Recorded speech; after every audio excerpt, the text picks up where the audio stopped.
অন্যরে নিয়ে আমার কোনো টেনশনের দরকার নেই। আরে আমি জান্নাতি না জাহান্নামী এই টেনশনে তো ঘুম আসে না আমার। আমার কি অবস্থা হবে আমি জানি না। আমি আরেকজনের দোষ খুঁজি, আমি আরেকজনের বদনাম বলি, আমি আরেকজনের পিছু লেগে থাকি। এই হুজুর ভালো না, এই সমস্যা। ওই হুজুরও ভালো না, এই হুজুরও খারাপ, এই হুজুরের এই সমস্যা। তুমি হুজুরের কি সমস্যা? তুমি হুজুরের কি সমস্যা আগে জাতির কাছে ওইটা বলো। ঠিক। আগে নিজে ভালো হও, নিজে ভালো তো জগৎ ভালো। যেন খবরদার অন্যের দোষ খুঁজবেন না, এটা খুব বাজে একটা স্বভাব। খালি অন্যের দোষ খোঁজে। যে নিজে নিজের দোষ খুঁজতে পারে, যে নিজে নিজের সমালোচনা করতে পারে, সে সবচেয়ে বুদ্ধিমান। কারণ অন্যে কি করছে এই ব্যাপারে আপনারা ধরবে আল্লাহ।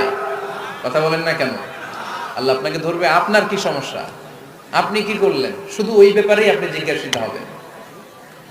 এজন্য আল্লাহ বললেন তাদের উপর আমার লানত, তাদের উপর ধ্বংস যারা প্রকাশ্যে অপ্রকাশ্যে অন্যদের দোষ খুঁজে বেড়ায়, দোষ বলে বেড়ায়।